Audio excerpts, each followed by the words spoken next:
Hawaii, Hawaii, Hawaii. Oh, we just gotta get cozy.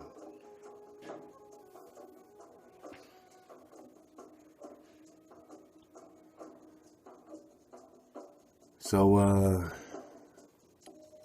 where shall we dive? How deep shall we go when uncovering the Moor, the Moabite, the Mahomet, the Baphomet of Belus? Part 3. Hold on, let me fix my fire, man. Sometimes my fire needs a little fixing. So, brother, I gotta get my thing. Where's my pole at? There we go. All right, I can get my pole situated. Yeah, I mean, that's a little better, right? It's a little better for you. So we good, we cozy. We good, we cozy. I done told y'all, man, that we've been surfing the wave for a minute in Twitterville. So if you're on that Twitter wave, love to you and for everyone. You know what I mean? Dropping a drop on Twitter, man. And in specifically speaking, let's give some love to our brother Christopher Bryant. Man, he dropped a few links on us, man, so we can keep going with this particular, investigation here, man. When we get into this map of Amexem, you know what I'm saying? We get into the genealogy of Ruth. And now the brother said, follow Ruth to Jesse. Follow Ruth to Jesse to King David. I said, okay. All right. So we're going to get all in it, man. He got another link for us. He said Hebrew, Ivri equals to cross over. Remember, Atlantis sunk. This is very important. Atlantis sunk. America is the new world. Now that's, based on the perspective of a land sinking. Now, I don't think that all of what is considered Atlantis sunk. I think that, when you talk about South America, especially, these are all parts of Atlantis, because Atlantis is a plural. It is multiple islands, not just one area. So I don't think that the Creator destroyed all that is order, but only the chaos, the man-made island, specifically, the large interconnecting island. When we get into this map here, man, that plays so heavy.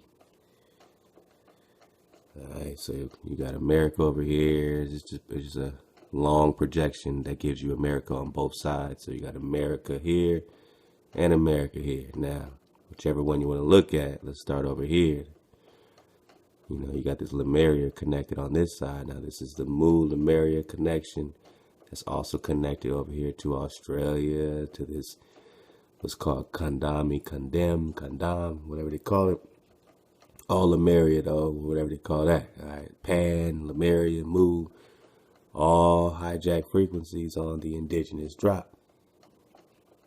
So you're getting these maps from basically the hijack's perspective. Atlantis is a hijack. It's the son of Poseidon. It's Atlas, plural, Atlantis. The first 10 dynastic rulers of Atlantis go hand in hand with the dynastic rulers of Egypt.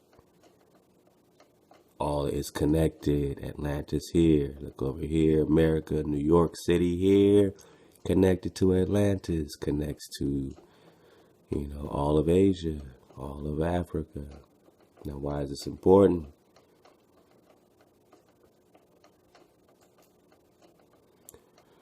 Hebrew, Ivri, to cross over. Remember, Atlantis sunk. America is the new world. Right? Now, to them, it's new. To us, is it new? Not all of us were coming out of Atlantis in one part. Some of us were in areas that were already, considered Atlantis. Just because they just put it here on the map doesn't mean that this all is not Atlantis. The multiple islands, especially when you talk westward. which is really eastward, but we'll get into it, man. So let's go, man. Christopher Bryan gave us some great drop, man. Love to the brother Chris Duncan, who's always dropping that drop, man. And everybody, man, Drop Nation. When people get at us, they always say, man, we've been surfing the wave. Drop Nation, man, it's just a beautiful vibe, man. And that's all you know what I'm saying? You are Drop Nation, everyone. Someone said, man, how do I join y'all camp, man? I'm trying to join the camp. And I'm like, you are already Drop Nation. You already got the drop. This is not a camp. This is not a sign up. Drop Nation is you. You got the drop. No one can package that. I can't package that. I can't package you. I'm just remembering with you as your brother. So let's go. Follow Ruth to Jesse to King David, the brother said. Follow Ruth to Jesse to King David, the brother said. America is the new world, so people Hebrewed Atlantis, Hebrew to cross over. So people crossed over Atlantis to New Northwest Ame'rican. Now, where is Northwest Ame'rican? We've seen this on their contracts. And it always said Africa. So we said, oh, that must be Africa. That must be what they're calling Africa. But what are they really calling Africa? So the brother dropped this, a couple of links. And we got to pull this map up. That's the first thing he dropped. So let's pull that one up, man. What do we got here? All right, map of Ame'rican, copyright. So someone copyrighted this map. Why did they copyright this map? What's going on? What's going on? Let me blow this up.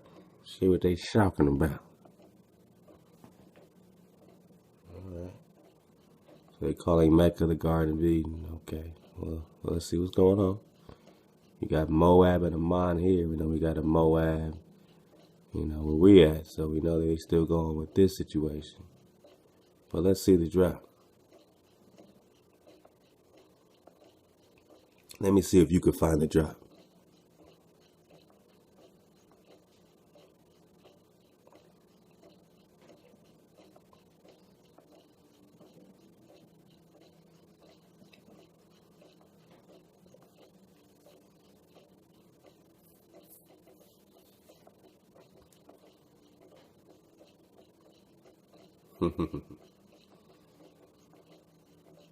Drop Nation, come out to play.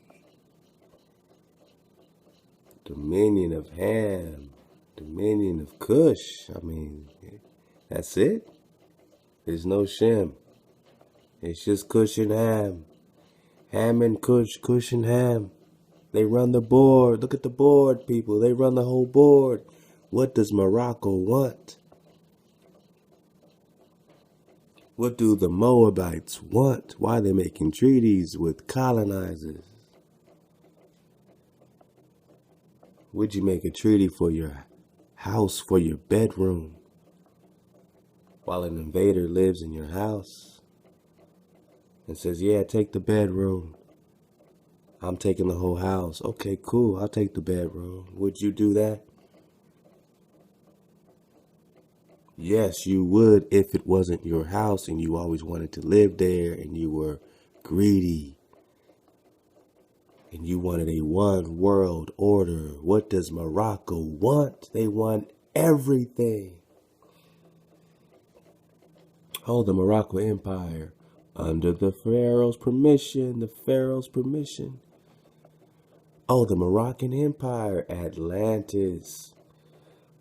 Under the Pharaoh's permission, Atlantis. Oh, no, we're not even in Africa.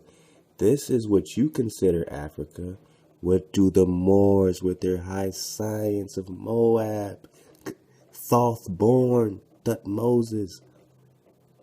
If they're rocking Thoth, and Thoth is Thutmoses, then they have to get permission from Thutmoses' energy.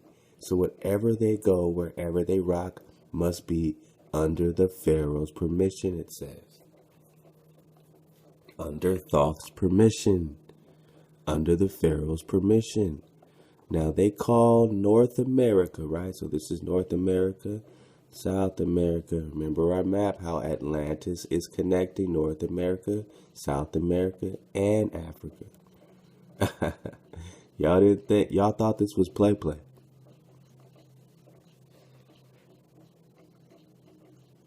I mean, you really thought that this was play when we did this months and months ago. And I said, man, I don't know. And some of y'all got it right away. We talked about how certain people were trapped in this Mediterranean Sea, couldn't get out the Pillars of Hercules. These guys had them on lock until some energy rose up over them, and then that energy crossed in here, and everything was sunk. But before that, these Atlanteans have stories. Thoth has stories of hijacking you here. The Thoth-Amon spell barrier is here. And again, I said, you don't think there's a Thoth-Amon spell barrier? Well, according to a team in Arizona that do reality simulations, there's actually a Thoth-Amon spell barrier. And as you see this whole Pangea situation, see, I'm just bringing out Pangea situations. We're just talking cartography and map projections. We're just talking science, repeatable and observable science. Now look how big South America is.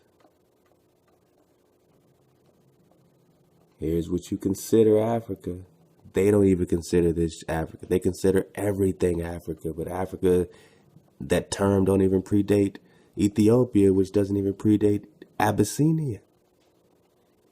So it's a hijack term over a hijack term over a hijack term, and everything they told you was here, Egypt and this and that is all over here.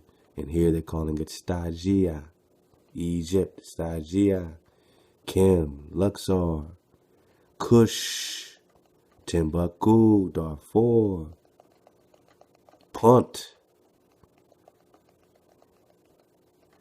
What does it say? Kishan. Alright, you got the Amazon, Amazonia, Black Coast, Black Kingdoms. Now there's a huge chakra around here that we'll get into when we dig on this Peru, Jerusalem. This Zimbabwe connected to Punt, and underneath you have the Thoth-Amon spell barrier. Thoth-Amon spell barrier. So you have a Thoth spell barrier over the land of no return in South America, connected to the Amazon, which is connected to Punt, Zimbabwe, Timbuktu, Mali. So if you want to talk Mali, South America, it's already here.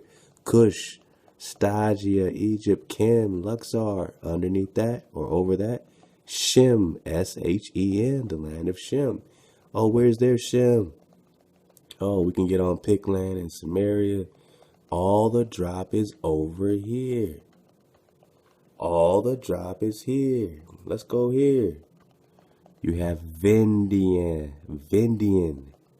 the Vendian desert, central Vendia, ancient lands. Let's go to where your Egypt would be. You have the Utarakuru, mountains of mist, Utarakuru city, coastal Utora. Alright. And they call the Himalayas over here, Western Himalayas, Shambhala. So is that where they would put Israel? Shambhala? Interesting. But where's Egypt? Where's Kim? Where's Punt? Where's Zimbabwe? Oh yeah, there's Punt. There's Zimbabwe. There's Egypt. There's Luxor. There's Kim. Where's Kush? There's Kush. Where's the Thoth-Amon spell barrier? Thoth-Amon spell barrier. And this is just a reality simulation in Arizona. Customer service number, man. They got a whole, this is connected to a reality, game, whole situation. You know how they like to put the truth in all this gamer stuff, you know what I'm saying? So this is just something that we've been rocking with that so far has not let us down. That has connected with this 1000. We're just talking about Atlantis connecting this so-called Africa to America. But what do they call it?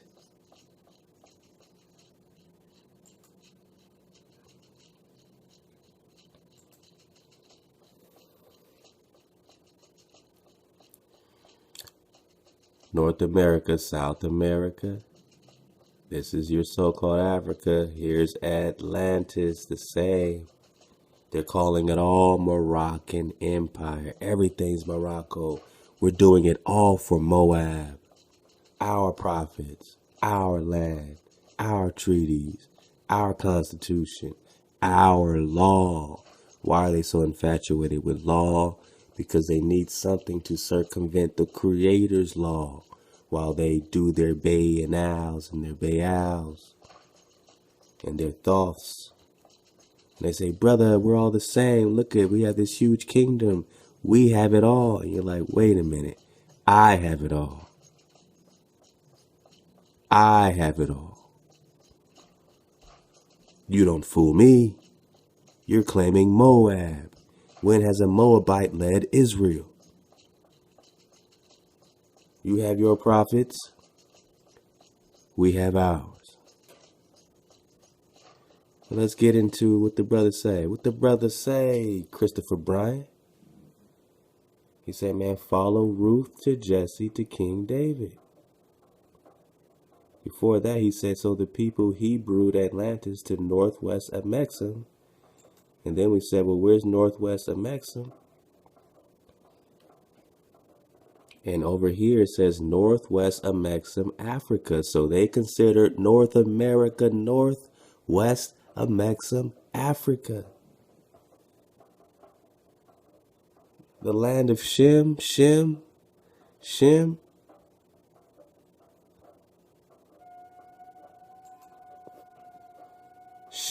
S-H-E-M, Shem. At least on this map over Egypt here. Shem. Pick land divided into 12 tribes. You have the lion. You have the panther, the wolf, the bear. And I said before, is it play? We got into the Picts and the Pictish wilderness and the Andros and see, these Moors and these Moors. Remember a very important part when you get into this terminology.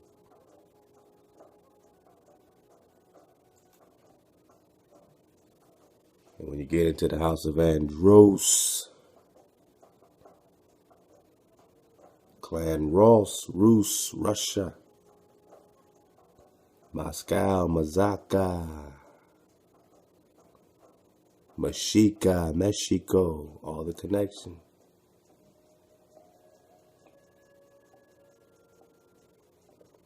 We give love to our queens.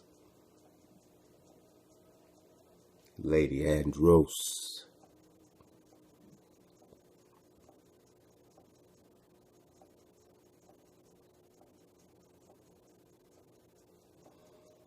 Yeah, we got black British royalty, right? So we got these Highlands, these Scottish Highlands, these Picts.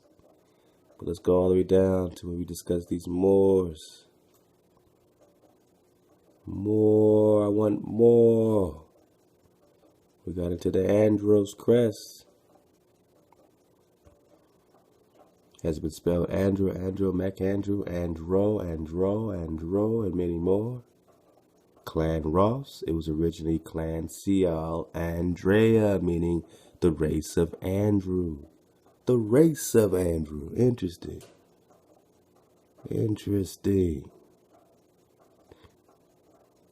Chief of the clan rendered homage to King Edward I of England, 1296. So what takeover was this? Now, let's get into the Andros. Let's get into the Moor.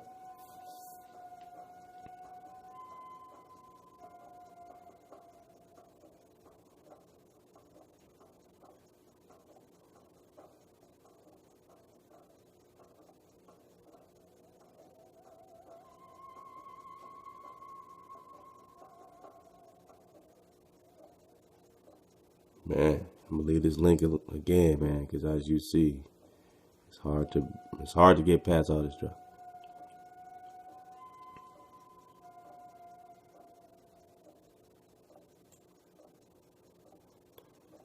All right.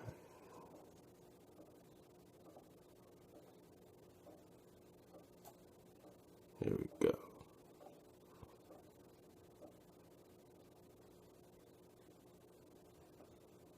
Oh man, I saw something else about the Picts. Hold up.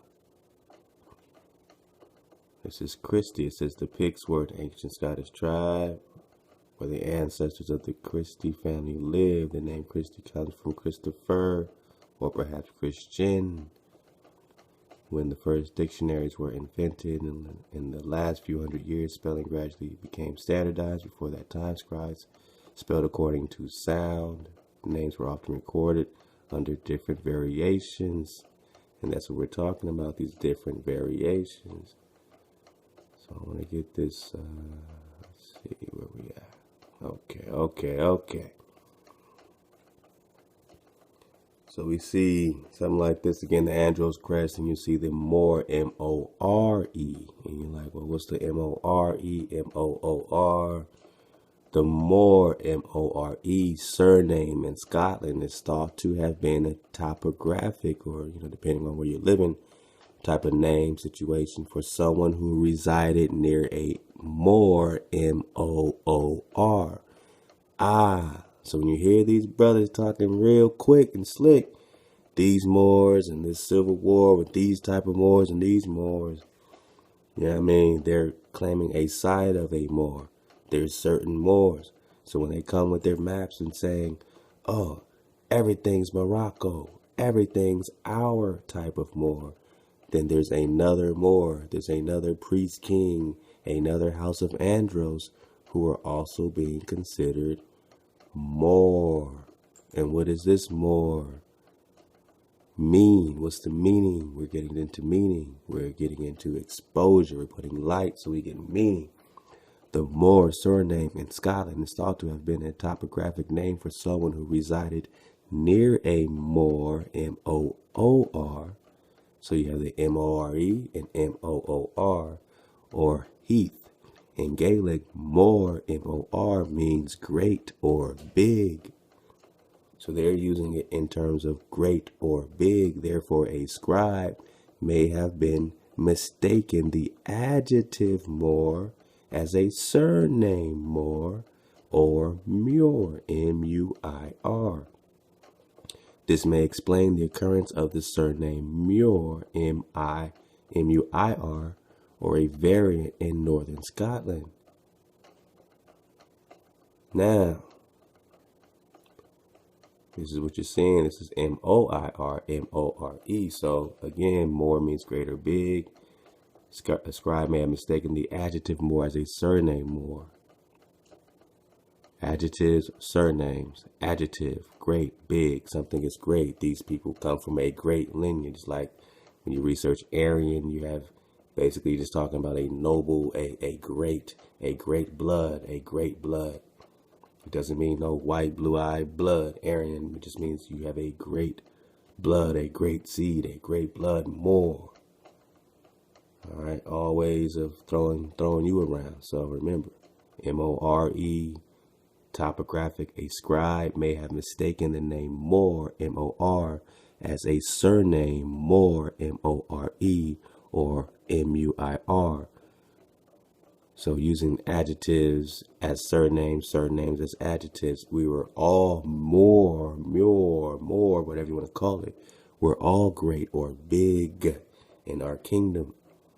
Now, which kingdom are you rocking from there? Are you rocking the kingdom of Moabite, Moor? Are you living near a Moor and being put on this adjective of a Moor? And again, what do the Moors want? They want more.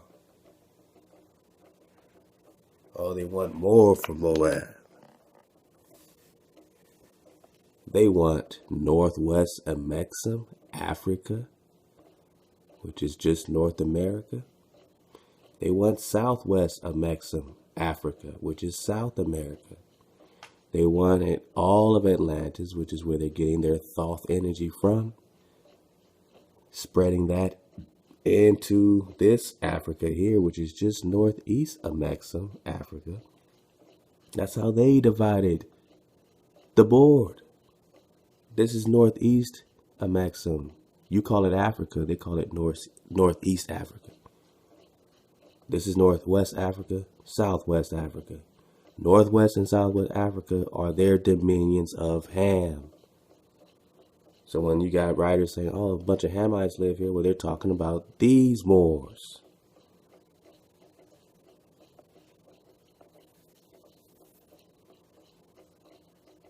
Dominion of Ham, which is connected under the Pharaoh's permission. Dominions of Cush. Now we got all these people working as a confederacy, these children of Lot, Ammon, and the Amalekite, the Ammonite, Moabite. All this is a Maxim. So remember the treaties, and you see how they said Atlantis, and this is all coming out of this Thoth Atlantis. Alright, so I just want to get that. The same Thoth Atlantis that we've been getting coming from this Thoth Atlantis. Talking about the same treaties. The same treaties. Zelia SL, Moabite. What are we talking here? Transfer of inheritance to the Moors of North Maxim, North America. That's their what?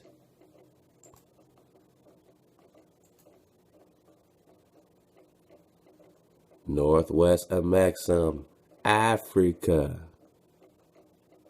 Under their dominion, the Moroccan Empire. So yeah, they did a deal with the devil, this Thoth, a long time ago. They kept doing the deal with more devils, more treaties, until they were just treated out.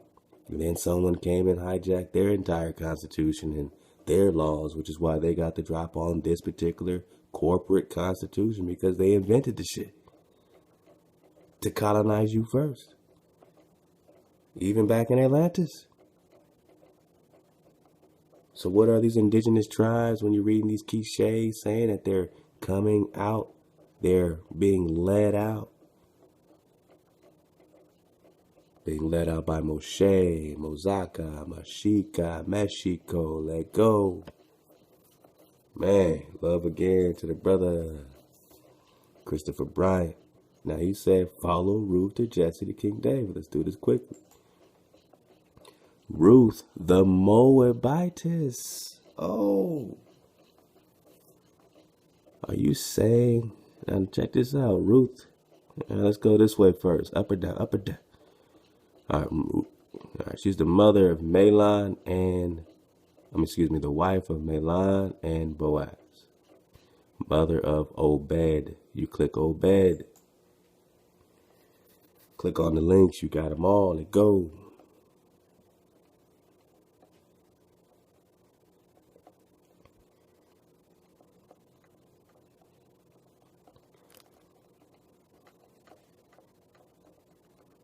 Obed. So Ruth is the mother of Obed, who's the father of Jesse. See where we're going? Son of Boaz, Ruth, father of Jesse. Jesse is who?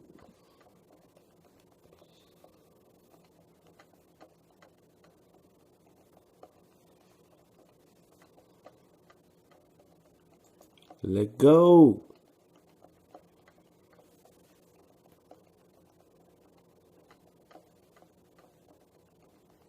Give me time to sip on my cup. That pure H2O.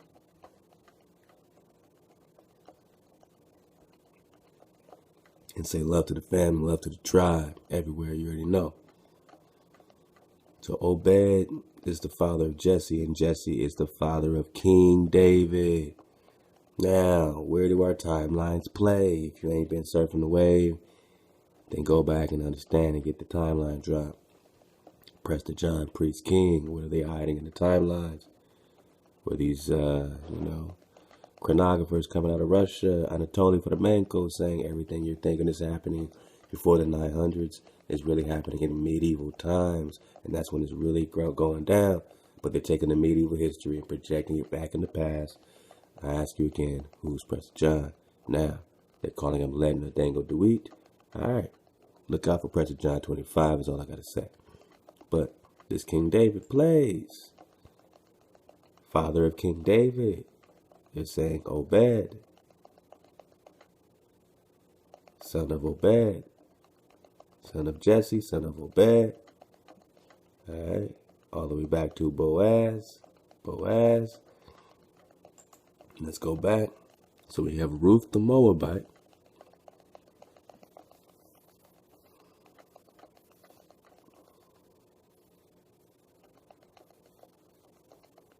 This is about to get real fun. We're about to connect this real quick because we're going to go back into Prince Uriel Bay. Go back into the OSB. Oh, man. Oh, man. Oh, man. All right. So Obed is the son of Ruth the Moabite and Boaz. Let go. This is just the intro. Every time, man, we get it like it's the first time. But this is dope. This is dope, man. This is real. This is some dope connectivity. Come on, man. Yeah. It's all right. We just got to slow down because we get too excited. I mean, I don't know about you, but a lot's going on, you know. In my life, I know a lot's going on in yours. So I know we get excited about stuff like this, man, because, you know, we know it's coming together. So now who's this Ruth of Moab? Now you telling me that King David, Prester John's great-grandmother is a Moabite. Now, whether this is the King David, if you believe in the timelines, if you believe in they shook you up that much, or you believe your timeline they gave you, your oppressor gave you, and you think this King David was way back in the BCs, before a hijack that didn't exist, before Christ, after Christ, what if he didn't exist? Consider it, your timeline will be gone. And they will take the history from the medieval times and create everything else. And yes, you're in a vortex, you're literally in a matrix. But let's go. So, Prester John. Keep flowing. Keep flowing. Fair use on your caboose. Get cozy. My man, Christopher Bryant. Let go. Ruth, the Moabite. Now, she is the daughter of Eglon. Eglon. Who's Eglon? King of Moab. So she's the daughter of a Moabite king. And she ends up marrying into what you'll find Judah. Now her father is Eglon, king of Moab, who's the son of Balak. Who's the son of Balak. Alright, so remember this Balak. Let's go back to Ruth. We're going to go fast. Let's go.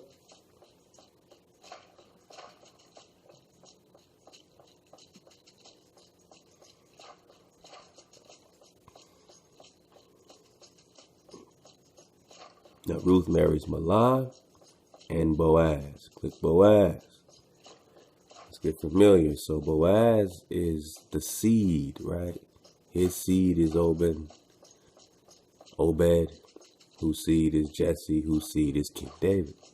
It is following the genealogy, man. Now he's the brother of Melech, and the second son of Solomon of Judah. So you're getting the Judah right away out of Boaz. And if you click on, let's say, Solomon,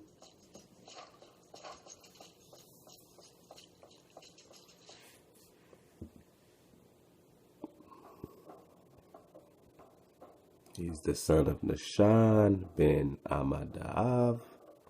Who is this? Who is this Bashan? Nahshon? Oh man, who's Nahshon? Onashan is the prince of the tribe of Judah, chief Cohen, Prince de Judah. He's the prince of Judah, which means his father is the king of Judah. His father is Amenab.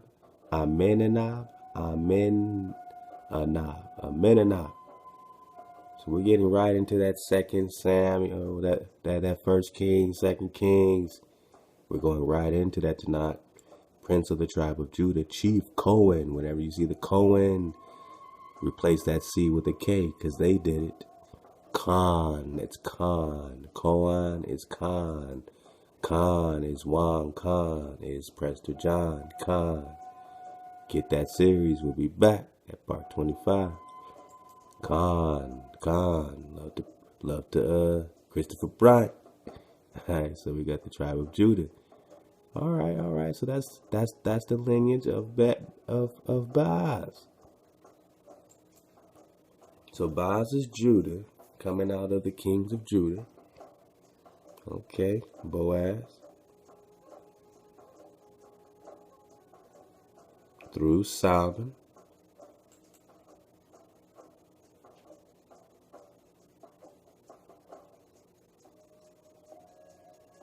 Alright, so this Boaz ends up marrying Ruth the Moabite. Now, why would Ruth the Moabite? I mean, these are just questions we're going to ask. Fuck everybody else and love to everybody, if you know what I mean. Now, why would Ruth the Moabite, daughter of King Eglon and King Balak. Let's go back to Eglon. So Eglon is her pops. So the great-grandmother of King David is a Moabite, yeah. But the seed is coming still through the kings of Judah, through Salmon, all the way up to Nashan. But Ruth the Moabite is the great-grandmother of King David according to this genealogy. I'm just digging it up through my man, Christopher Bryant. All right, so Ruth of Moab, son of Balak, brother of Menasseh. Remember Menasseh, because we're going to get this Menasseh. Now, this brother sending me this. He doesn't know what links I got up and how we surfing. This, this is all Hawa. Hey, you already know. All right. So Balak. Let's go. Let's just get there. Let's go back in the JewishEncyclopedia.com. Let's try to get some babies out, see what's going on.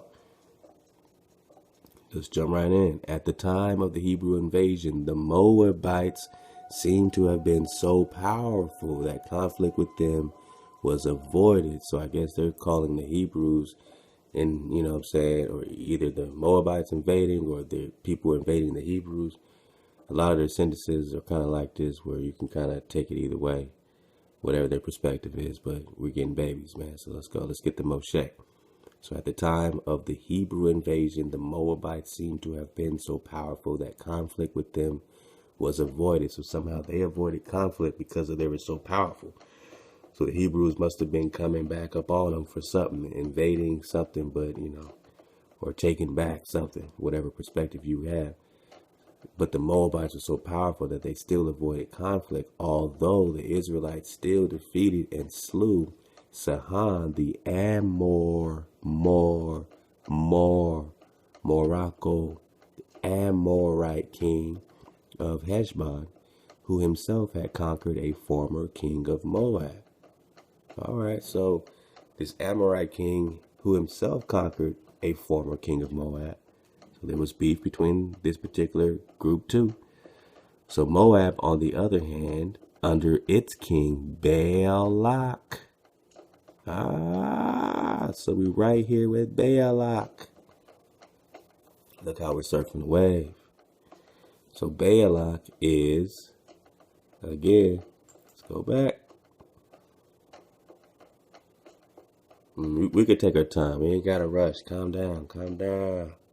Chill out. Take a break, man. Take a break from everything. Come back to this when you're ready. Because we got the drop over here. Eglon. Balak's the father of Eglon, who is the father of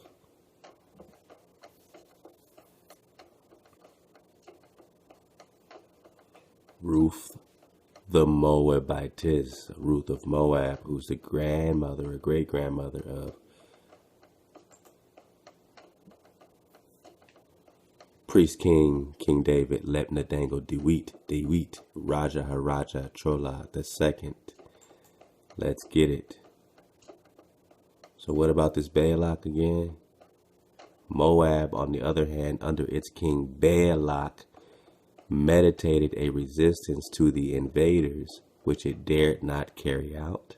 I don't know what that means. You tell me. Numbers 22. All right, Deuteronomy, Judges. So all this is in your Tanakh. You got the link. Pull it up. Go through it. After the conquest, the Moabite territory was allotted to the tribe of Reuben. Why are the Moabites conquering Hebrews?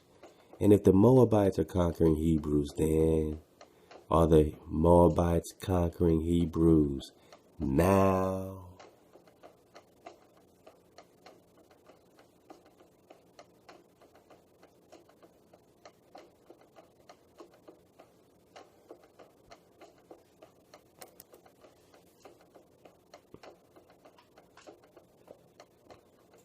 I mean, has it changed, people, just because you're asleep? Do you think that, oh, it's all good? Balak. This is Ruth the Moabite's grandfather. Now, why did Ruth, again, I ask, why is Ruth marrying a king of Judah? I mean, why is she marrying into a high energy of Judah if she's a daughter of a Moabite king? Well, let's see why. Let's check out the timeline. Let's check out the chronology. So on the other hand, under its king Balak meditated a resistance to which the invaders dared not carry out. At the conquest of the Moabite territory was allotted to the tribe of Reuben. So Reuben got some of the what they're calling Moabite territory, which they are calling Joshua. And you know what I'm saying? We're going to see how Joshua plays, because you already know. Clearing out the Canaanites was not favorable to the Moabites because they were rocking the same gods. So they're looking at you like the invader. You're over here like, my brothers, you can't have it all. You can't say we're invading you because Joshua's clearing out Canaanites over here, not over there, over here. All that history is happening right here, people. Oh, why you doing this to the Moabites? Because you want everything. Why would the Creator say, wipe out all of this Canaanite shit? Because they want everything. These fallen angels, Atlantis, Thoth, they want it all.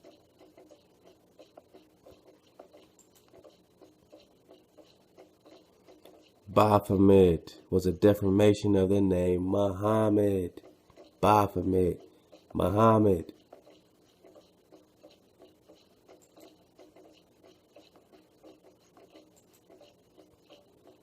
Whereby Thoth rebelled against thee and set up his present heavenly dominions, inspiring his followers under the name of Mahomet. Emerald tablets, tablet 1. Fast we fled toward the sun of the morning, until beneath us lay the land of the children of Chem. So here comes the invasion of Atlantis on the children of Chem. Fast we fled toward the sun of the morning, until beneath us lay the children of Chem. Now they're rolling up on the children of Chem. Raging they came with cudgels and spears. The children of Chem tried to annihilate Thoth. But what did Thoth do? They tried to defeat the hijack 101. But what did Thoth do to you, my brothers? My Moabite brothers? lifted in anger, seeking to slay and utterly destroy the sons of Atlantis, then I, Thoth, Hermes Trismegistus,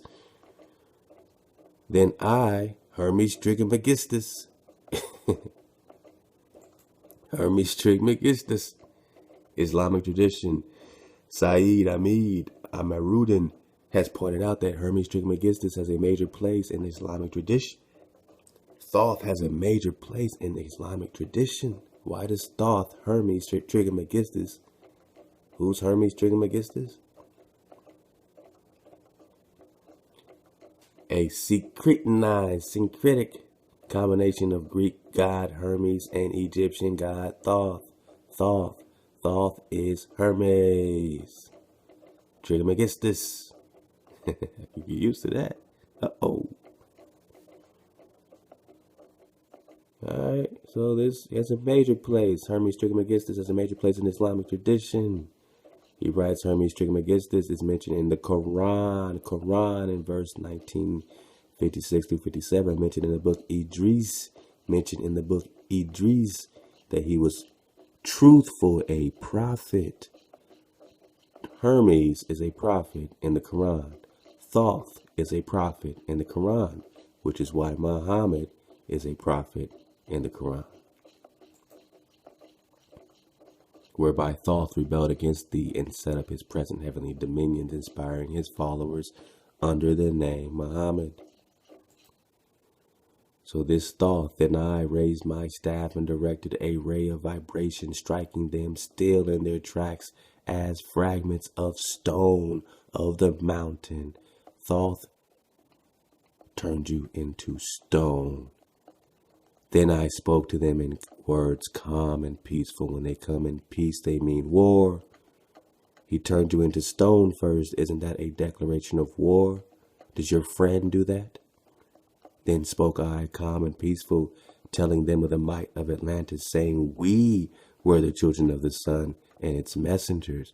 Cowed I them by my display of magic science, until at my feet they groveled when I released them. This is Thoth. This is Mahomet. This is Baphomet. These are Moabites. Ruth, Moabite. Balak, Moab, meditated a resistance. The Moabites seem to have submitted to the control of the Hebrews for a time until Eglon, king of Moab, who is Eglon. Ruth the Moabite, daughter of Eglon. Man, love to Christopher Duncan. I mean, you know what I'm saying? Love to Christopher Duncan. Love to Christopher Bryant. And love to both of these brothers, Christopher Duncan and Christopher Bryant. Christopher Duncan just sent me some amazing stuff too. I'll get back to you, my brother. Keep it flowing. Love to you, bro. But yeah, Christopher Bryant, man, put us on this one, you know, this particular stream of water here. So love to the brother.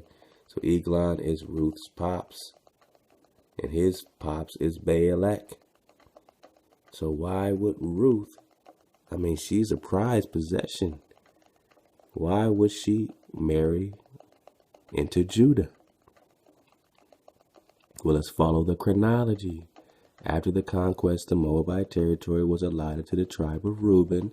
The Moabites seem to have been submitted to the control of Hebrews for a time until Eglon, Ruth's pops, king of Moab, with the help of the Ammonites and Amalekites, were getting back into Mount Seir and Edom and the swine, succeeded in conquering them. So they got help. Moab got help from their brethren, Ammonites, Amalekites, succeeded in conquering who? The Hebrews, Israelites, and ruled over them 18 years. Now, why would Ruth marry into Judah? Why would Eglon's daughter marry into Judah? Because Eglon came and said, I'm going to do this for Moab. He got the Ammonites, the Amalekites, and he conquered them for only 18 years. So now Ruth grows up, daughter of Eglon, and what happens? At the end of this period, a Benjamite named Ehud obtained access to Eglon and treacherously assassinated him. Now, when you go even to Balak, what does it say? Let's go to Eglon's pops. Balak.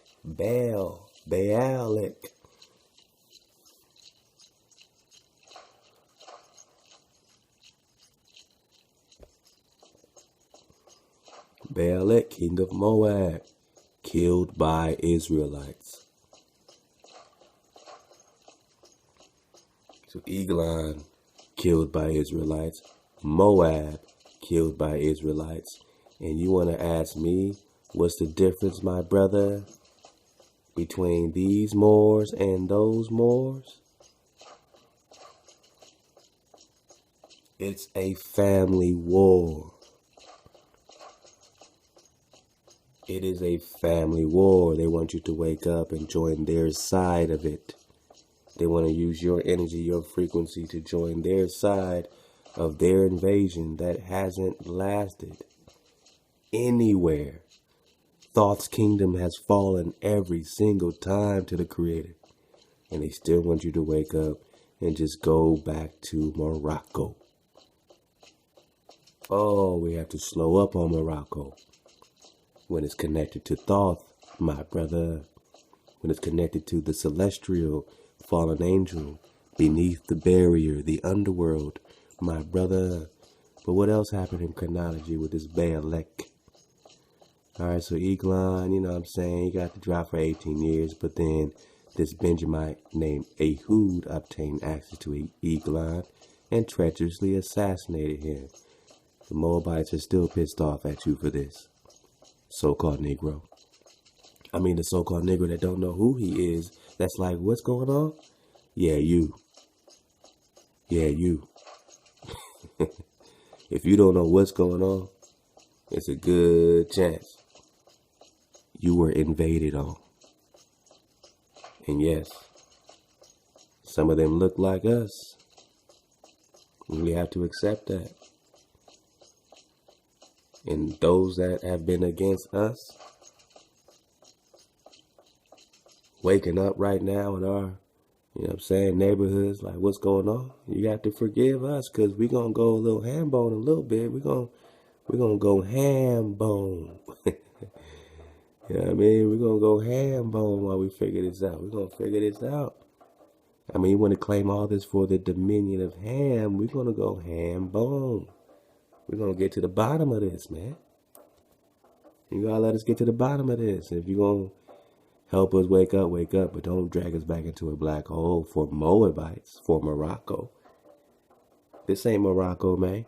You can't have Morocco here and Morocco there. That's called one world order, man. Did the Creator give you Morocco here and Morocco there? Did the Creator even let Atlantis rock? Any pharaoh rock? So you hate my Creator because he's tribal.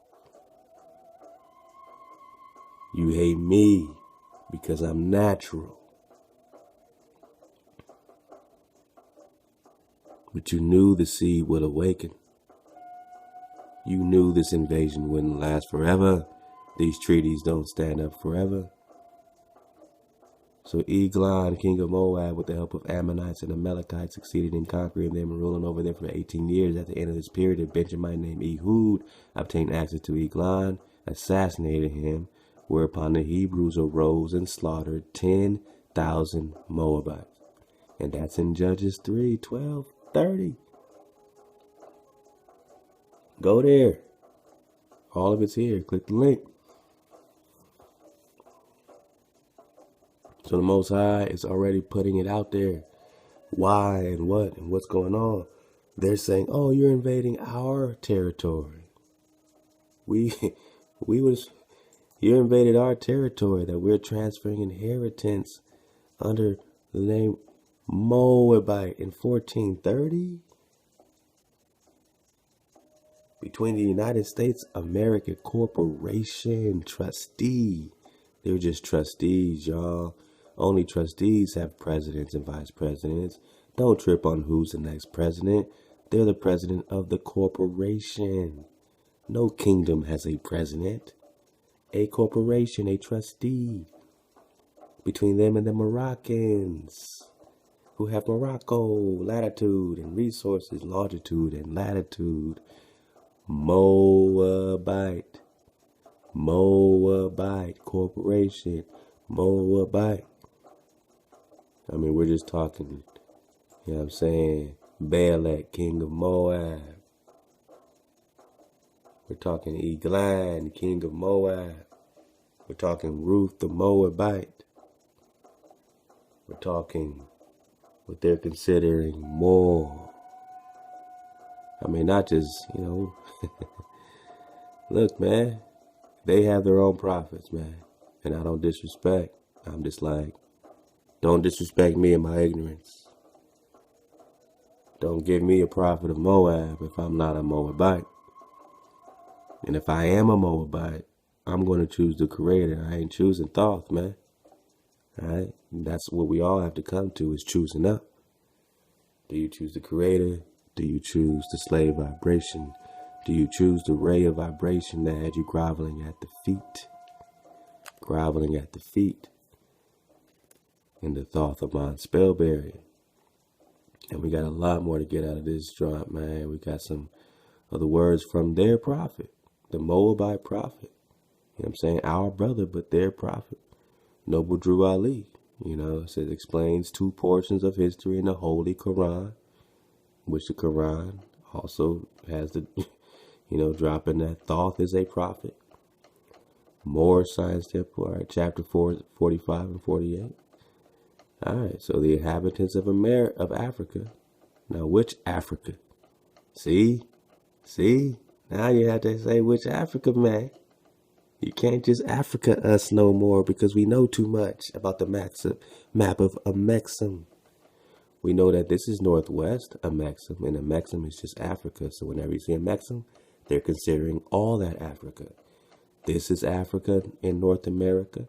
This is Africa in North and South America. This is also Africa, or maybe they just call it Atlantis. And this is your Africa here, Northeast Africa. This is Northeast Africa, y'all. Now you see the board they're playing on. So just because you hear Africa, don't think here when they're calling this Northwest Africa here. So let's keep thinking here since it's called Africa. Let's keep going where the drop is. Let's keep it North America, South America with this particular prophet of Moab. It's a prophet for Moab, of Moab. The inhabitants of Africa, which one? Let's call it North America since they do, are descendants of ancient Canaanites and from the land of Canaan. Old man Cush and his family are the first inhabitants of Africa, which one? Who came from the land of Canaan. So could he possibly be saying that old man Cush, right? This is their father-son situation. Old man Cush, right? The dominion of Cush, dominion of Ham. He's saying that, this is the land of Canaan, or here's the land of Canaan. You know what I mean? And they're coming out of here, or they're coming out of here. These are the dominions of Ham. Northwest, northeast, southwest, northeast over here. So which way are we going here with this Africa? I mean, you see how it can get a little bit, You know what I mean? You got to ask more questions. So old man Cush and his family are the first inhabitants of Africa who came from the land of Canaan. His family, Ham, and his family were second. Then came the word Ethiopia, which means the demarcation line of the dominion of Amexem, which is Africa. The first true and divine name of Africa. All right. The dividing of the land between the Father and the Son. The Father and the Son. All right, now we can trace that.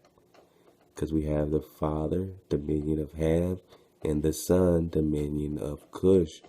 They don't give a shit about, Shem, Hebrews.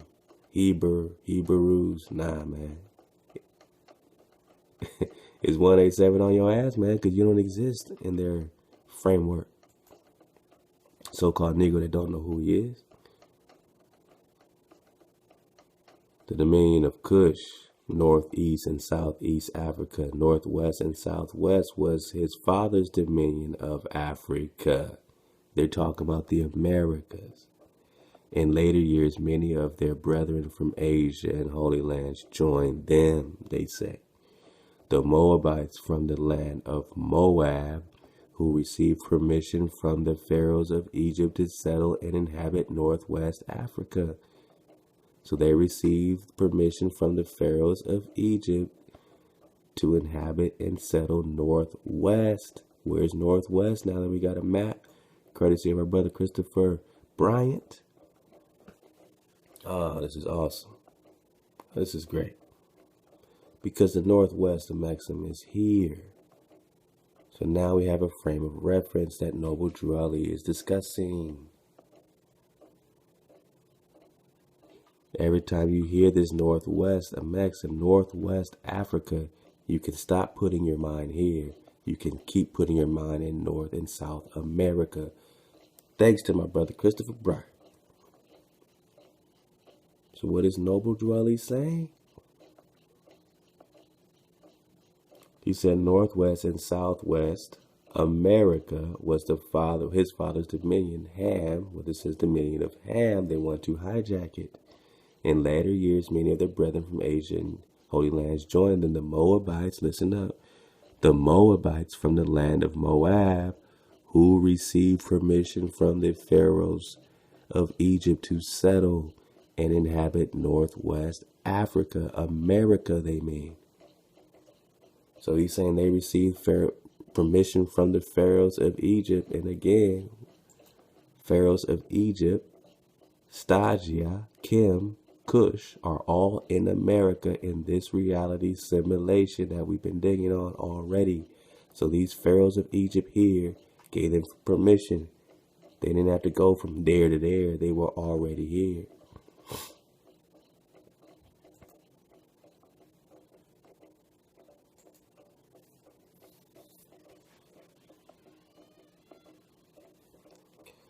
All right. The Moroccan Empire, Northwest America, right? Africa, Amexem, under the Pharaoh's permission. Here, it says it right there, North America. Then it says it out again in Atlantis, because these are the same Egyptian hijacks. Poseidon set up his main dominion here. It's the same Pharaoh here. That's the Pharaoh here. Atlantean pharaohs. Then this all sunk, and they came here in the 18th dynasty, Tutmosis, and set up his situation, born of Thoth. And I think we read it was the 6th king at that time, Tutmosis. All right, in the 18th dynasty, according to them and their, genealogy, chronology. You know what I'm saying? So let's get back into it. All right, let me get this last bit of Noble. Noble. All right, let's go.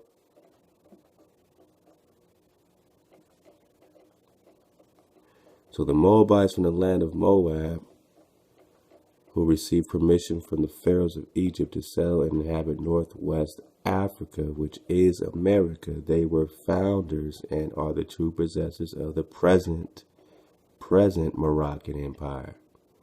And so the present Moroccan Empire, they're calling Northwest Africa, which of course to them, oh, we're going to get there, Prince Uriel Bay.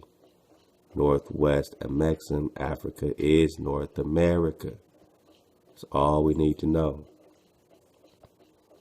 So check it. The Moabites from the land of Moab, who received permission from the pharaohs of Egypt to settle and inhabit Northwest America. They were founders there in Northwest America and are the true possessors of the present Moroccan Empire. Where? In Northwest in America, North America, with their Canaanite, Hittite, and Amorite brethren. Here's the Confederacy.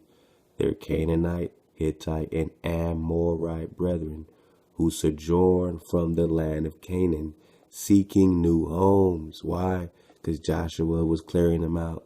Atlantis. Joshua's coming. All this is connected, man. So they're cutting out Moses is leading a migration back into their promised land, back into their homes. Joshua's now clearing out Canaanites, and yes, they have a problem with that. Their dominion and inhabitation extended from northeast to southwest Africa across Great Atlantis, Noble Drew Ali says, even unto the present North, South, and Central America, and also Mexico, and the Atlantis Islands before the earthquake which caused the Great Atlantic Ocean. This is all from Noble Drew Ali. You're telling me you don't know about the drop, about what really is going down now. Now that we're connecting it, now that we can get a frame of reference, now that we can see what this Eglon is and what this Ruth the Moabite is, we can ask again, why is Ruth marrying into Judah? At the end of this period, a Benjamite named Ehud obtained access to Eglon and treacherously assassinated him, whereby the Hebrews arose and slaughtered 10,000 Moabites. You can get that in Judges 3, verse 12. A few years later, Saul waged a war apparently of little importance. So we got King Saul coming up. Now we got that 2 Samuel, 1 Samuel leading into 1 Kings. Now we can follow the history of this Moabite war that's going on and how it's connected to Ruth the Moabite, the great-grandmother of King David. This is a family war. David also subdued them and made them tributary. Prester John subdued them, subdued the Moabites. The Sultan paid tributary. In Prester John's letters, King John's letters that we have already read, we're in part 25. Those are 2-hour parts, so that's what, dang near 48 hours of research we've dug up on books and books into Prester John. So get that, get to this King David. All right, keep vibing, let's go.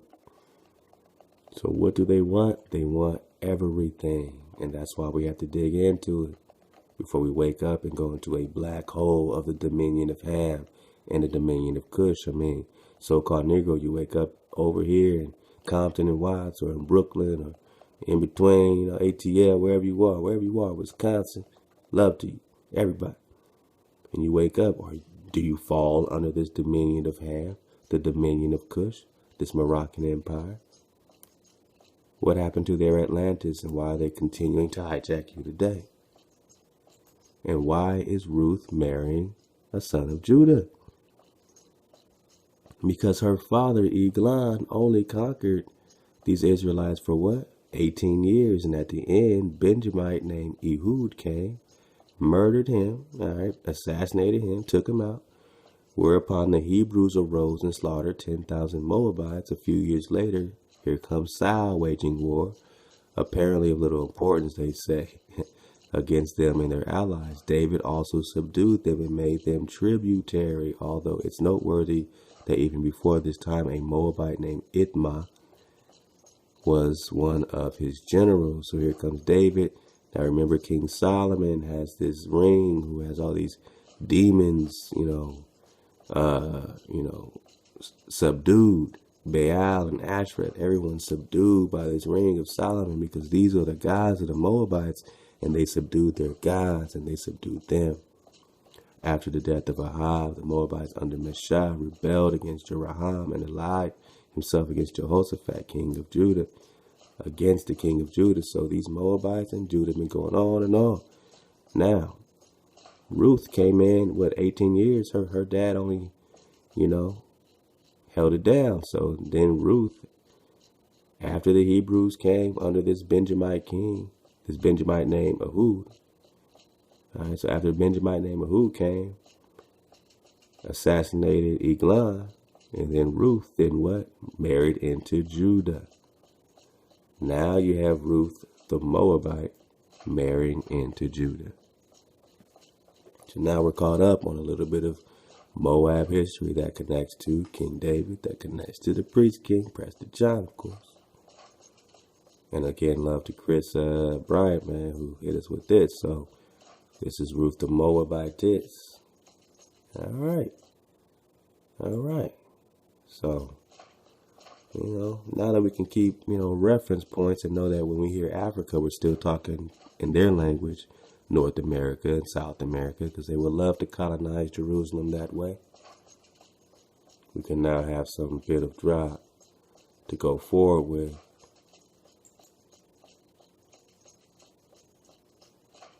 And this is another drop coming from their Moabite prophet. That's respectful. I mean, he's the prophet of Moab.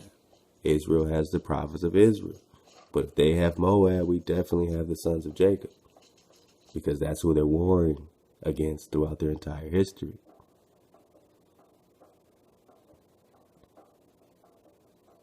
Now let's get it quickly. This is from MoorishamericanNews.com. Islam, they say. Much of the information of this time period, region, and people in question comes from written dialogue between Canaanite rulers and Amenhotep III and Akhenaten, called the Amarna letters. Research it. Among other things, the letters mention Canaanite rulers having issues with the Hebrew,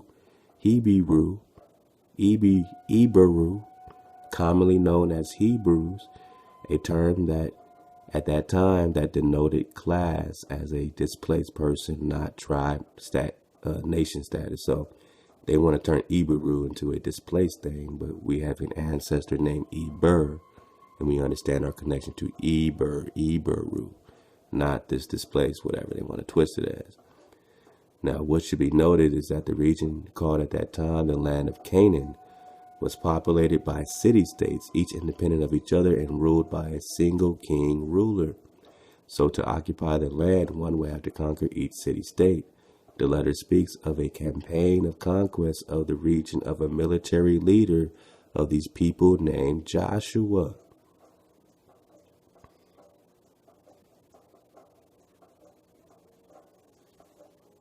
So here comes Joshua. Moses is Joshua. All right. Now we have Moses, this migration happening. Now they're mentioning Joshua and speak of his occupation of Canaan as a matter of past events. Now they dated 1456. We say they're playing with our timelines, but let's go. This is natural since the letters are dated after the death of Joshua, subsequently changing the complexion of the conquest effort. Our focus relative to the issue at hand is the people that occupy that region, that were driven out as a result of Joshua's campaign. So their focus are the people that Joshua conquered. The Saqqara tomb of Horemheb displays a relief showing Canaanite refugees attempting to enter Egypt. The relief also indicated that their lands and towns were destroyed. So this is the sympathetic view of the Moabite, of the Canaanite, getting wiped out by Joshua because they refused to leave the land of Canaan, which was not the land of Canaan, but a promised land to Israel, to Jerusalem. And they wanted it what? They wanted it who? They wanted it all. It wasn't just Canaan they wanted the whole dominion. So the Creator said, man, we need to put an end to the disorder, the chaos of one world order by these Atlanteans. I already sunk Atlantis. I done destroyed Egypt. Oh, but now we have these Canaanites coming from Canaan, and Canaan is Poseidon, by the way. But let's go.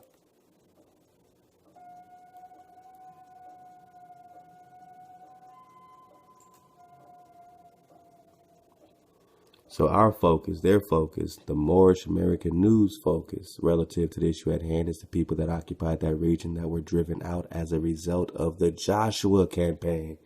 So they're against your ancestor Joshua. Of course, right?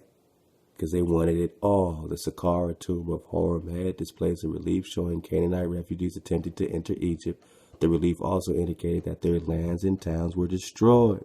Archaeology supports 56% of cities listed in the Bible that were conquered by Joshua. So archaeology, according to Moorish American News, is supporting at least 56% of the cities listed in the Bible that were conquered by Joshua. So Joshua plays, Moses plays, King David plays, Prester John plays. Yet it does not support the existence of Moab during that time, saying that the names of Moabite, Edomite, and Ammonite kings had parts of the names of their natural gods embedded within, and that none of these names have been found by them before 1100 BC. So maybe it was after 11. Maybe 1100 BC is a made-up timeline, a Gregorian timeline, remixed in the Middle Ages. But let's keep asking questions. Let's go. While the Bible does not give the names of any of the kings of these times, of these three nations during the period of the Exodus, it does give us a list of Edomite kings pre-nationhood Israel, Genesis 36, verse 31. And some of these kings were associated with cities, while others are associated with a tribal people or region. None were recorded as being succeeded by a son. This is evidence to the fact that these nations remained semi-nomadic and tribal, and the death of the strongest chief king, meaning the end of the prominence of that said tribe. As a matter of history, Edomites and Midianites occupied Moab lands and had conflicts. The head chief of one tribe gaining influence over the others on the same land caused recorded history to lean in the favor of the nationality of the reigning chief. All right, so the victor goes to history. Sometimes the losers move away, sometimes they forget, lost, and become absorbed, and sometimes they prevail. This demonstrates that the fact that these archaeologists not finding evidence of settled Moabite presence does not prove they did not exist. A late 13th century papyrus. All right. Oh, they try to snap me. Oh, I got too good. Sometimes it gets too good, man. That means I need to drink some water. That's all that means. Don't you play. Oh, we're going to get you back. Try to old snap us, man. Y'all see how they do us? Sorry, man. Where's my water, man? I needed a break. Somebody knew I needed a break. All right, where we at? There we go. We're going right into it. We go right back in it.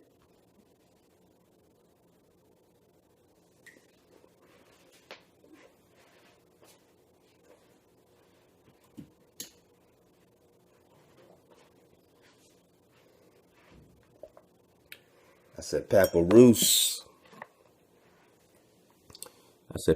They said no more. Because you remember the Rus, Russia, Rus, clan, Rus, Ross, Andros, papyrus. All right, check it out. All right. Where's my beat, man? We're about to get this dismount pretty soon, man. We have to come with our beat. We gotta get our fireplace going on. If we're gonna do it, we gotta do it right. Man, love to everybody, man. That's it's taking some time out. You're at work, man, so I'm trying to read it all to you. I'm trying to get it all for y'all, man. You see me trying. Don't you see me trying? Don't you play. All right, we're good. Fireplace is back. You know, this ain't the first time they old snap us, man. So it's a good break for everybody. You know, if I was you, I look forward to the old snaps. Because sometimes you just need to absorb what you just got. All right, so it gives us a good time to recap.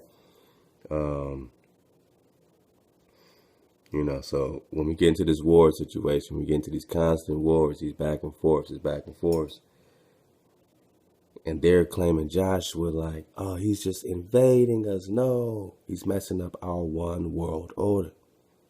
Oh, Joshua's jamming everybody up, right? Moses is jamming everybody up, according to them. They want it their way. They want their guys. They want their order. What does the Creator want? You notice how they never bring up the Creator. They never bring up what the Creator wants. All right, man, come on. Come on. Let's go. Let's go, internet. Oh, man. I mean, when you talk static, sometimes static try to stop you just because you talking all the static. Matter of fact, man, let's just go. Let's just go. Let's just go. Let go. All right. So, yeah. Yeah, Paparoos.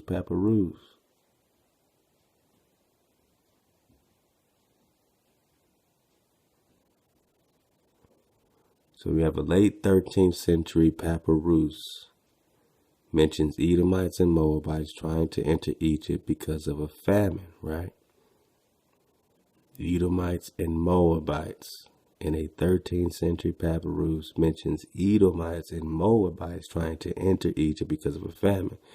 This informs us that both Edom and Moab existed as people before 1100 BC.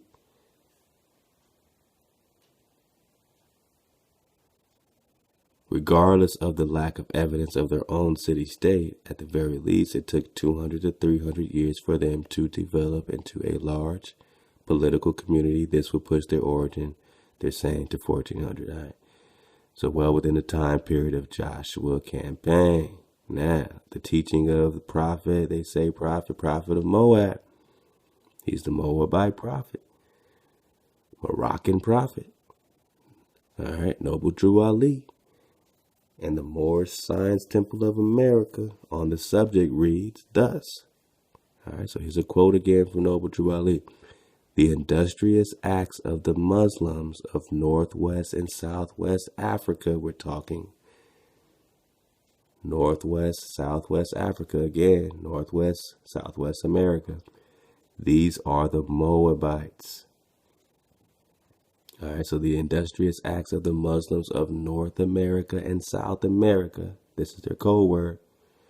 These are the Moabites, Hamites, Canaanites, who were driven out of the land of Canaan by Joshua.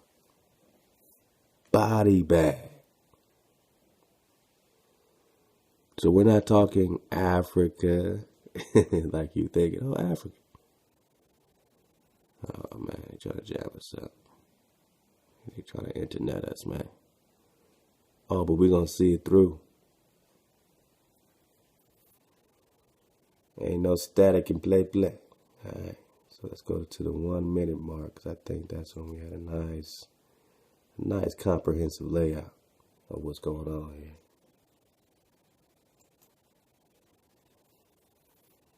Actually, that's good right there. Northwest Ame'rican, Africa. So North America is Africa. South America is Africa. Northeast Ame'rican is Northeast Africa.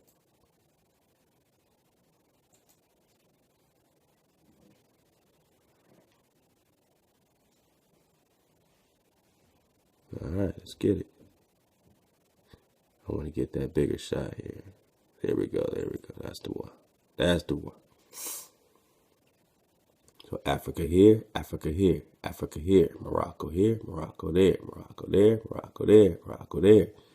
One world order. When their main situation falls, where do they go?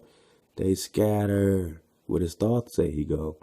To the land of the hairy barbarians, to Barbaria, Tartaria, North, what they're calling North Africa, but what's really Northwest Africa is here. See what I'm saying? So now we can kind of break some of this code down when we get these quotes.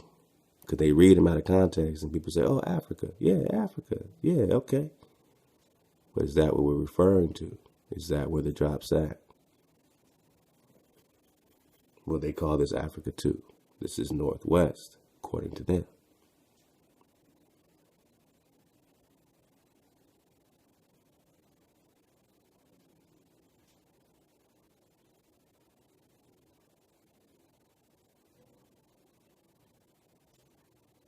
Where's that drop? Okay, here we go.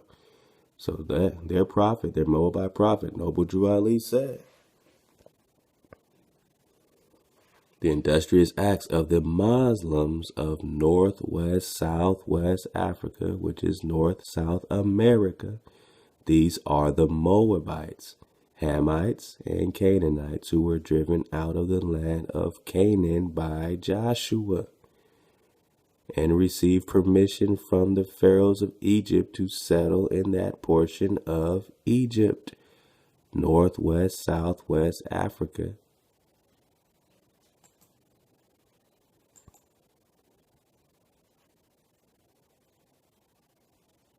Northwest, Southwest Africa. We're only talking the Americas.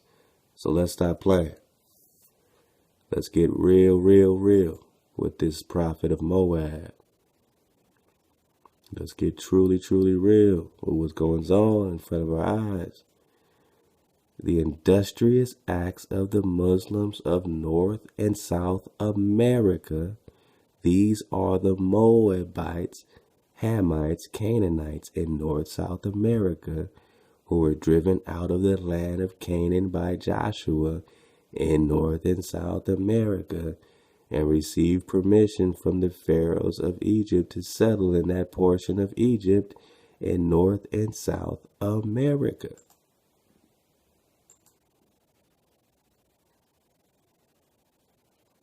And that's why it says here, the Moroccan Empire in Northwest Africa, which is America, under the Pharaoh's permission. Under the Pharaoh's permission. Under the Pharaoh's permission in Atlantis, under the Pharaoh's permission. It's always under the permission of their Pharaoh Tutmosis, born of Thoth.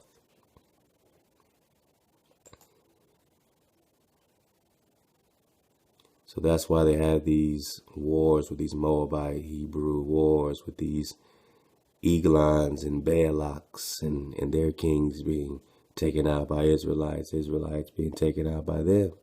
And now they want it all. They want you to wake up and not know that they want it all, desire you to be asleep, because they're upset that they were driven out of the land of Canaan by Joshua. Joshua is very real to them. Joshua is a menace to them. And they received permission from their pharaohs, Thoth of Egypt, Atlantis, to settle in that portion of Egypt, Atlantis. In later years, they formed themselves kingdoms later on, people, after they confederated themselves against you. In later years, they formed themselves kingdoms. These kingdoms are called this day Morocco, Algiers, Tunis, and Tripoli. Now you hear Morocco, Algiers, Tunis, and Tripoli. These are the kingdoms of those that settled with the permission of the pharaohs of Egypt after they were driven out of North and South America by Joshua. Here, then they tried to do their thing here, but they were driven out here to here. Then they set up here. They were driven out here and then settled here. And what the brother Christopher Bryant say? Hebrew to cross over. Remember, Atlantis sunk. America is their new world. So people Hebrewed or crossed over Atlantis to Northwest Ame'rican. So when we talk Northwest Ame'rican again, for the last time, then we're going to get into this Prince Uriel Bay, man.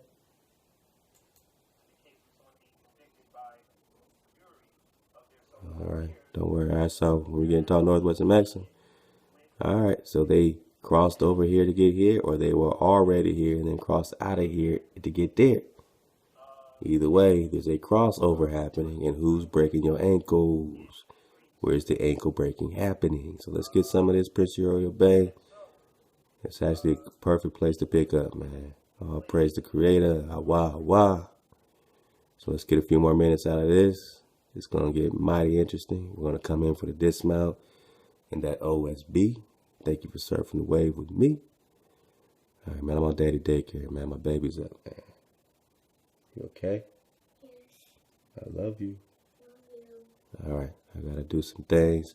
Y'all dig on this Prince Uriel Bay for a few minutes. We'll come in for the dismount. Again, the dynamic of the Moorish Empire, particularly in and throughout the United States. So now, when we look at the beginnings of the Moorish corporate family trust, known as the United States, or more commonly known as the United States, it's important to understand that it was not originally known as the United States in 1774. That is what has become a common appellative. But if you do any research and you look at the Annales Continents, the Annales Continents is the Continental Records, which prior to that was known as the Annales Imperium, which was the Imperial Records. And now in the Imperial Records, you have what is known as the Consociuimus Regnum. The Consociuimus Regnum was a consolidation or a convocation of 13 royal families. Those royal families were Moorish families that basically consolidated their power for a number of reasons, of which I'll go into. Consolidated their power. These 13 royal Moorish families put their family power together. Now you have the 13 colonies. Now you have the Confederacy against you. Now you have the North Africa, Northwest over here, Africa, Northeast over there, Africa, consolidating their powers. Psalms 83. They made a confederacy. They are confederate against you. Let's go. In forming this corporate family trust, again, as I said, that we call the United States Corporation. And they did this under what was known as the Capitis Societas, known to you as the Articles of Association. And 3 years later, the Capitis Civitatis, known as the Articles of Confederation. However, as you can see from the names that I'm giving, or the terminology that's being used, is that these documents were not originally in English. Many of them were in the ancient Moorish Latin language. Again, as I said, if you do any extensive research, if you look in there are particular sections in the Library of Congress, as well as the Department of State Library, of which only very few people have access to, that will give you more information on the early years of the forming of the United States Corporation. At any rate, as I said, it was essentially or loosely termed Consociuimus Regnum, which basically was an act. It was not a name per se that was used for the United States, because when you say Consociuimus Regnum, Consociuimus basically means that we have united, meaning that we have done something, or a group of us have done something, meaning we nobles or we membrana of this particular thing that we have formed, or these United Kingdoms. And so Consociuimus Regnum was the consolidation or convocation of these 13 kingdoms. But what has happened with the whole United States aspect is that they've been using an indicative verbal action in the noun sense, or nonsense, if you will. Meaning that when they say the United States, obviously they're using a definite article, the, and so therefore using it in the noun sense. But when you say anything, even according to the rules of English, and you add an ed, like I walked to the store, obviously that indicates that you've done something as in a verbal action. And therefore cannot be used as a name or, again, in the noun sense. So these particular 13 kingdoms, later misnamed colonies and states, had rulers colonies. known as Bais, or Beglabegs. These Bey titles were titles that were also used by the first ruler of China, known as Qinbai, and of course, so we got some Chinese known as Bais, or Beglabegs. And you add an ed, like I walked to the store, obviously that indicates that you've done something as in a verbal action, and therefore cannot be used as a name or, again, in the noun sense. So these particular 13 kingdoms, later misnamed colonies and states, had rulers known as Bais, or Beglabegs. So the Beys are the rulers of these families and these kingdoms that are ruling and making a confederacy against you. Let's go. These Bey titles were titles that were also used by the first ruler of China, known as Qinbai, and of course also used in the Moorish Ottoman Empire, more commonly known as the Ottoman Empire, the Bai or Bey title.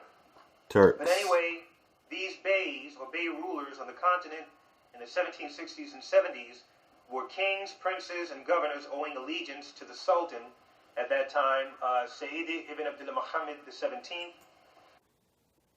The Sultan, owing allegiance to the Sultan. One more time. Do you owe allegiance to the Sultan, my so-called Negro? Let's go. Used by the first ruler of China, known as Qinbai, and of course also used in the Moorish Ottoman Empire, more commonly known as the Ottoman Empire, the Bai or Bey title. But anyway, these Beys or Bey rulers on the continent in the 1760s and 70s were kings, princes, and governors owing allegiance to the Sultan at that time, Sayyid ibn Abdullah Mahomet the 17th, who ruled between 1757 and 1790 from Marrakesh. Now, Marrakesh at that time was Philadelphus or Philadelphia. Philadelphia. This was a part of Mauritania or Mauritania, and Mauritania was actually in North and South Dakota. What? North and South Dakota, Philadelphia, the Sultan ruled from Philly? Why these, temples set up in Philly, why they got them all set up right? One more again before we get into our dismount. Sayyid ibn Abdullah Mahomet the 17th, who ruled between 1757 and 1790 from Marrakesh. Now, Marrakesh at that time was Philadelphus, Philadelphia, which was both, this was a part of Mauritania or Mauritania, and Mauritania was actually in North and South Dakota. What? Here in North America. Whoa. And, of course, Marrakesh, as I said, was Philadelphia, and Marrakesh, which later became known as Morocco, means sons of Cush. And sons of Cush. Not sons of Shem, not sons of Jacob. You don't exist, you don't matter. Sons of Cush, sons of Ham.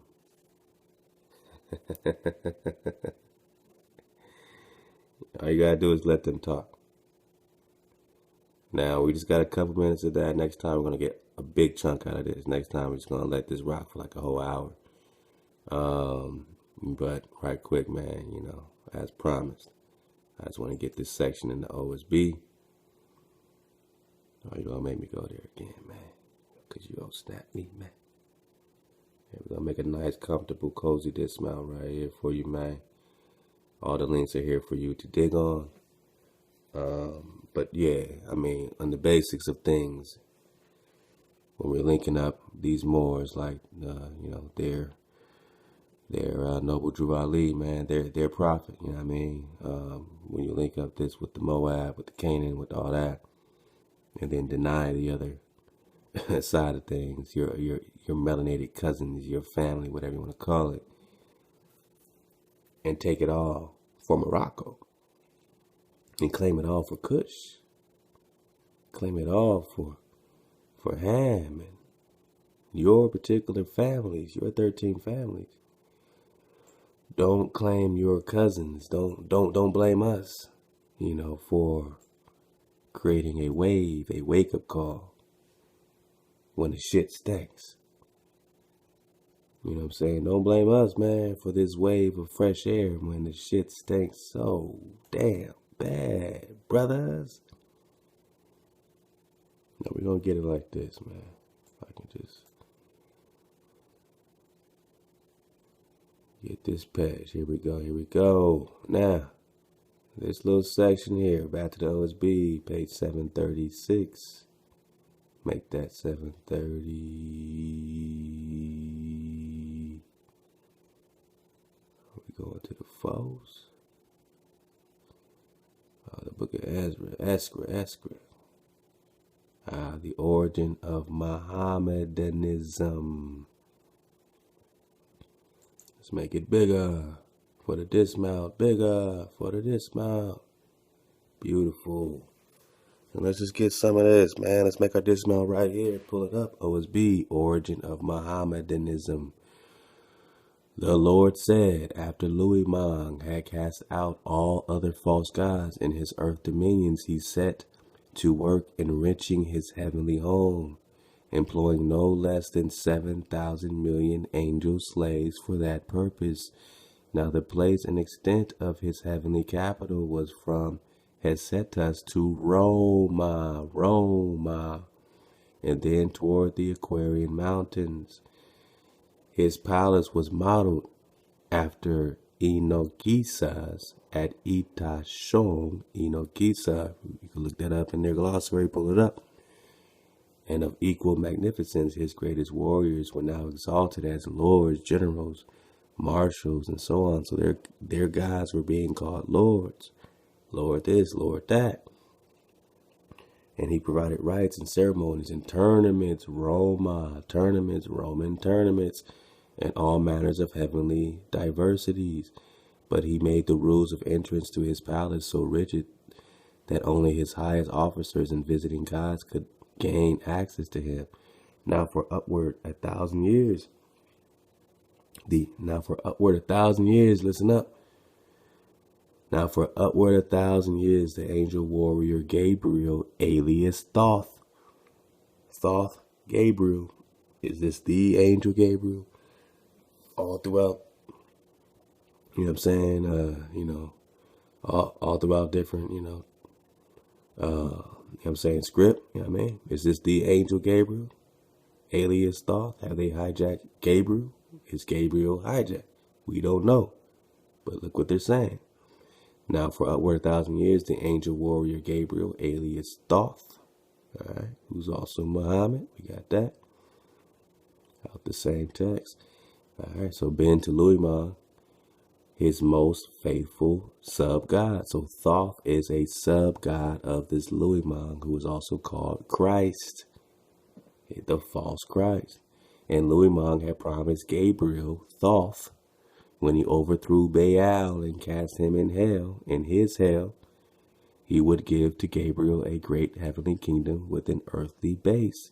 Accordingly, Gabriel applied for Jerusalem. So Gabriel, or Thoth, told Louis Mang, his big OG, because I help you throw Baal into hell, I want Jerusalem. Gabriel applied for Jerusalem. Thoth applied for Jerusalem. Now you have Thoth's takeover of Jerusalem, North and South America, and for the heavens thereunto belonging, which is Guatemala, according to this text, and for 1,000 million slaves, which is okay. But Louis Mang postponed the matter from time to time for more than 600 years. Thoth, alias Gabriel, then sent this message to Louis Mang to read. He says, by virtue of mine own worth before the gods of heaven, I greet thee in peace and in love, first in remembrance of thy many promises to me, in which thou hast kept no part of their faithfully. So he said, big homie, you ain't been faithful at all. You ain't kept no promises. Second of all, that thou art not Christ. So remember, Louis Mons called Christ. But Thoth is saying, man, you're not Christ. You're not no messenger, which is all knowledge, but a usurper and pretender. So now Thoth is raising up on his big homie, calling him a usurper and pretender. Third, that I made thee with what thou art. I made you what you are, said Thoth. I made you, man. And by my own hand helped thee to cast out Baal and Ashereth. I told y'all Baal and Ashereth rock together. So Thoth raised up on Baal and Ashereth, got them out the way for the false Christ Louis Mons. Now you got Christians. And now Thoth's people are Muslims because he's Mahomet. The same crescent moon, the same crescent, the same Ra, Isis, crescent moon, sun, same Thoth. So he said, third, I made you what you are, and by my own hand helped thee to cast out Baal and Ashereth, and all the Roman yen and Argos yen gods. And I said, where have I seen Roman yen and Argos before? Of course, man, in the Hyborian War. The Hyborian War map. When over here, you see Argos, and it's right next to Stagia, Egypt. Argos is right here. All right. I done told you. So Thoth, alias Gabriel, then sent this message. So he sent, man, you ain't nothing, man. And so I help you cast out all these guys, of which matters it is known that these three great heavens thou didst promise me for more than 700 years to give me a kingdom of 1,000 million subjects. And fourth, since thou art safely raised up above all gods, so I raised up this Christ, these Christians, within these regions thou hast affected to not know me. Yea, and in thy great heavenly recreations and tournaments and receptions thou hast not commanded my presence, or in any way shown more remembrance of me than as if I were an Essien. As if I was a Hebrew, damn near, is what he's trying to say. You ain't give me no love. And fifth, thou didst long promise me that if thou shouldst succeed in establishing a sub-kingdom on earth, or in Hades, near the earth, thou wouldst hand the same over to me to rank thee in all things. But thou hast greedily kept both kingdoms to thyself, even the underworld, making either place thy residence according to the time and seasons most propitious to thine own glory and ease. So this Christ, this Louis Mons, kept it all to himself. And lastly, that thou sacrificest the liberty of thy subjects, making them thy laborers to embellish thy kingdom, and making them little better than slaves, and forever parading in the ceremonies given in thy applause. So he said, man, and you're treating your slaves a certain way. So here comes Thoth, acting like he's going to raise up this soul force, this Gabriel, this Thoth. He's going to raise up the soul force. Let's skip here. Here I will establish my kingdom in heaven, and forever I will show this false Christ what I can do. So now Thoth raises up his situation. Behold, I have a sword, and will cut to pieces Louis Mons' kingdom on earth. For listen, in the old Egyptian libraries are books and tablets and manuscripts that will show the perversity of the Constantine Bible. So he's breaking down the Constantine Bible, the Bible of Louis Mons, the Constantinople, what they did with the Roman hijack, the New Testament, their false Christ. And he said there's books in the Egyptian libraries, tablets and manuscripts that will show the perversity of how they hijacked this New Testament Constantine Bible. Not the law of the Creator, but the New Testament. The situation coming out. Now, when we talk about this Louis Mons, man, we got a lot more to get to, man, especially when they tie it into The Arabenia. But let's get right here for the dismount. The Christians are merciless warriors. This false Christ and his worshippers are working for Romans and not for salvation. Wherever they go, they destroy the libraries and all manners of learning. They burn your books, right? Will you submit like slaves to have them despoil you? Is there no Arabenian blood in your vein? Arabenian blood in your vein. And when we talk that Arabenian talk, we're only talking about Arabenia, which is here, Africa. Arabenia, here, Arabenia, Africa. Is there no African blood in your vein? While we hijack these people, while they take them from who they are and what they are. What are we going to do when it comes to this thought? What happens when thought comes near you? So we're going to get back into this, man, for part 3 or part 4. The Baphomet, the deformation of the name Mahomet, the emerald tablets of thought. Fast we fled toward the sun of the morning, and beneath us lay the land of the children of Kim. Raging they came with spears. But I raised my staff and put a ray of vibration, striking them still. Then I spoke calm and peaceful words. Cowed I them by my display of magic science, until at my feet they groveled when I released them. And I ask you to be released. I ask you to be released of her, to come out of the slave vibration, to come away from the spell barrier, to awaken, to become, to be. I love all y'all getting cozy. I love all y'all getting cozy in the drop and with the drop. You know what I'm saying? This is our vibration that we're taking back. The indigenous warrior, the indigenous vibration. This is the sacred tree vibration, not the pyramid vibration. The sacred tree vibration. And I ask all y'all to keep raising your vibration and being patient with each other. Raise your house up. Raise yourself up. Raise your tribe up. I love all y'all. See y'all in part 4. You know what I mean? This is so much fun getting cozy with y'all, man. So I hope that we got to make each other's day a little more cozy today. You know what I'm saying? Stay up, suit up, choose up at all times. Love y'all.